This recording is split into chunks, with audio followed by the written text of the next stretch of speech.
আপনি কি জানেন ভুলভাবে ওষুধ ব্যবহার করলে উপকারের বদলে শরীরে হতে পারে মারাত্মক ক্ষতি।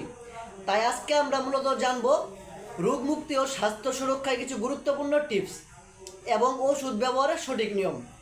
প্রথমত আসা যাক, যে বিষয়গুলো আমাদের খেয়াল করতে হবে সেটি হচ্ছে যে ডাক্তারের পরামর্শ ছাড়া আমরা কখনো ওষুধ সেবন করব না। এবং অনেকে কী করে নিজের ইচ্ছায় অ্যান্টিবায়োটিক ব্যবহার করে বা পেন কিলার ব্যবহার করে, যা এটি কি মানব দেহে এক সময় ভয়ঙ্কর ক্ষতি সাধন করতে পারে। এতে করে আপনি কিডনি নষ্ট হতে পারে, লিভার নষ্ট হতে পারে। তাই আমরা কখনো ডাক্তারের পরামর্শ ছাড়া ওষুধ খাবো না। যদি আমরা কখনো খাই তাহলে এগুলো আমাদের শরীরে কী হবে, রেজিস্ট্রেট হয়ে যাবে। দ্বিতীয়ত হচ্ছে সুষম খাবার। আমরা সুষম খাবার না খেলে শুধু যদি ওষুধই খাই তাহলে কিন্তু কাজ হবে না। ওষুধের পাশাপাশি আমাদের কী করতে হবে, সুষম খাবারও খেতে হবে।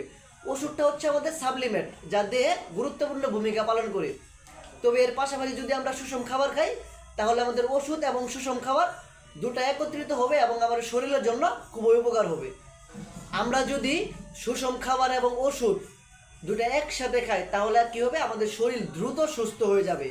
প্রতিদিনই শাকসবজি, ফলমূল এবং কি পর্যাপ্ত পরিমাণ পানি খাওয়া আমাদের জন্য খুবই জরুরি।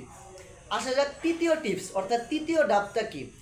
ওষুধ সবসময় নির্দিষ্ট সময় নির্দিষ্ট ডোজে খেতে হবে।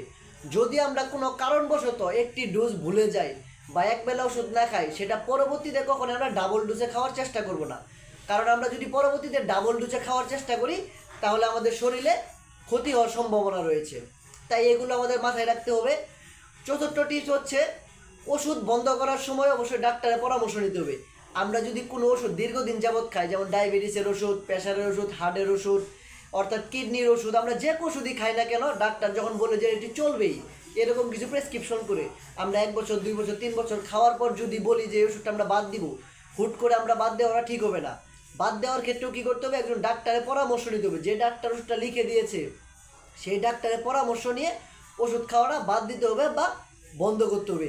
তা না হলে কী হবে, রোগটি আবার পরবর্তীতে ফিরে আসতে পারে আমাদের শরীরে। সুস্থ জীবন মানেই শুধু ওষুধ খাওয়া নয়, বরং সঠিক নিয়মে, সঠিক খাদ্য অভ্যাসে এবং সচেতনতা। অর্থাৎ আমরা সুস্থ থাকতে শুধু ওষুধ খাবো এমনটা নয়, সঠিক খাদ্য অভ্যাস আমাদের জন্য গুরুত্বপূর্ণ। তাই আমরা ওষুধের পাশাপাশি খাওয়া দাওয়া ঠিকমতো করার চেষ্টা করব। এই বিষয়গুলো আমাদের মাথায় রাখতে হবে। আরেকটা বিষয়, সেটি হচ্ছে ঘুম।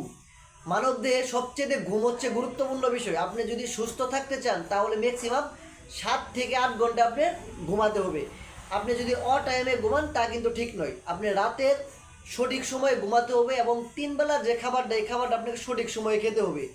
এছাড়াও পর্যাপ্ত পরিমাণ পানি পান করতে হবে, যাতে করে আপনি কিডনি সুস্থ থাকে এবং ভালো থাকে। এই বিষয়গুলো আপনাকে খেয়াল রাখতে হবে। এবং কি ধূমপান এড়িয়ে চলতে হবে, অ্যালকোহল জাতীয় খাবার খাওয়া থেকে বিরত থাকতে হবে, তৈলাক্ত ভাজা পোড়া খাবার খাওয়া থেকে বিরত থাকতে হবে। তাহলে আমাদের শরীর কী হবে, সুস্থ থাকবে। তাই নিজের শরীরকে ভালোবাসুন এবং ওষুধ ব্যবহার করুন দায়িত্ব নিয়ে, নিজের মনে করে।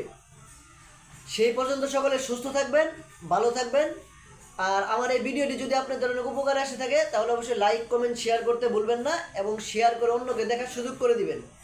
সকলে সুস্থ থাকুন, ভালো থাকুন, সচেতন থাকুন। ধন্যবাদ।